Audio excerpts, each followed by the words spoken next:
26,000 years ago, temperatures on the Eurasian steppe dropped to minus 40 degrees Celsius. At that temperature, exposed skin begins dying within minutes. Every breath causes pain. The mammoths handled it with 4 inches of fat beneath their skin and a dense wool undercoat. The wolves handled it with thick fur and pack hunting. The cave bears simply went to sleep until spring. And then there were the humans, naked, thin-skinned, with no claws, no natural insulation, and no biological ability to hibernate. By every measure of survival biology, we should not have made it through a single winter. And yet, when the Ice Age ended, we were the only ones still standing. Every other large animal on that steppe was either gone or in retreat. We had spread to every continent on the planet. The question that scientists have spent decades trying to answer is why? And the answer they keep arriving at is not the one most people expect. It was not fire, though fire helped. It was not tools, though tools mattered. It was not raw intelligence, though intelligence played a role. According to Rick Potts, the paleoanthropologist who heads the Smithsonian Institution's Human Origins program, what gave us the decisive edge was something far simpler and far harder to fossilize. It was the way we organized ourselves around each other. Let's start with what the cold actually demanded. The last glacial maximum, the peak of the Ice Age, roughly 26,500 to 19,000 years ago, dropped average global temperatures between 5 and 7 degrees Celsius below where they are today. In northern regions, it was far colder than that. On the open steppes of Eurasia, where woolly mammoths and woolly rhinos roamed, winter temperatures regularly fell to minus 30 and 40 degrees. In those conditions, a human being with no clothing would lose consciousness within an hour and be dead within 2 or 3. Our bodies are built for the warmth of the African savanna.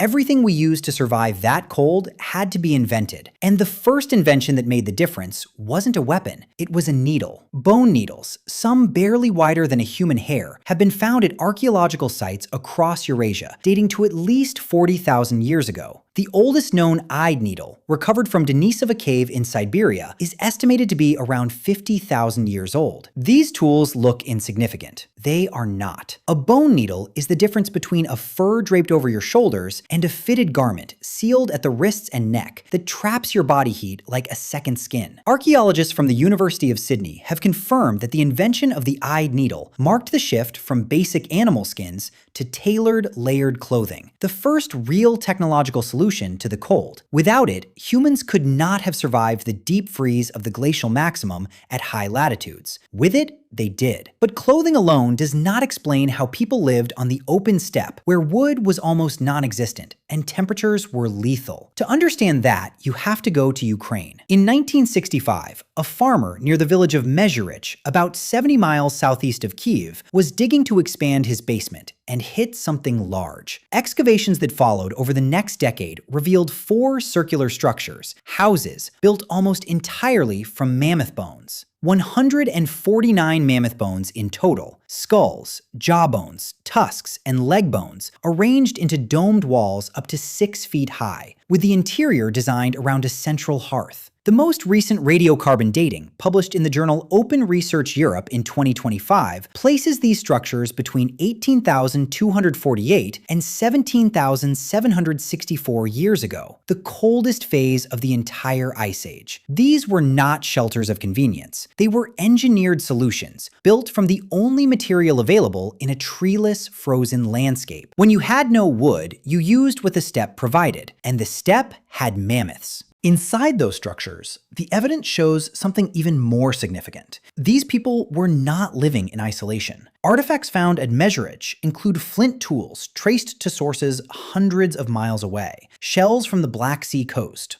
amber from the Baltic. People who lived in the middle of Ukraine during the coldest period in recent geological history were maintaining trade connections that stretched across enormous distances. They were not surviving alone. They were surviving together, in networks. This is the finding that keeps appearing at the center of Ice Age human survival research. A study published in Quaternary Science Reviews in 2026, led by Ariane Burke at the Université de Montréal, analyzed Europe between 60,000 and 35,000 years ago, and found that the key difference between us and the Neanderthals was not intelligence, not biology, and not brute force. It was social connectivity. Homo sapiens maintained broad, flexible networks between communities. When one group was starving, they could call on another. When the mammoths moved, information about where they went spread across the network. When a new tool was invented, a better needle, a better trap, a better shelter design, it traveled. The Neanderthals had social connections too, but theirs were more fragile, more regional, more easily broken when climate conditions worsened. Ariane Burke's research found that in Eastern Europe especially, Neanderthal populations became increasingly isolated from each other as temperatures dropped. Isolated groups could not share resources, could not share knowledge, could not recover from losses, and one by one, they disappeared. As the Smithsonian's own research states plainly, early Homo sapiens had long-distance trade networks that buffered them against climate change when their preferred foods were unavailable. Neanderthals did not. So here is what the Ice Age actually reveals about the species that survived it. It was not the strongest animal on the steppe that made it through, not the one with the thickest fur, or the most body fat, or the deepest sleep. It was the one that figured out how to make a needle small enough to sew a seam, the one that built a house from the bones of the largest animal on Earth, because the alternative was freezing to death. The one that maintained friendships across hundreds of miles of frozen ground, so that when everything went wrong in one place, there was somewhere else to turn. The mammoths had biology. The cave bears had instinct. The wolves had their pack. We had something none of them had. We had each other, across distances and generations and impossible winters. And that turned out to be the only thing that mattered.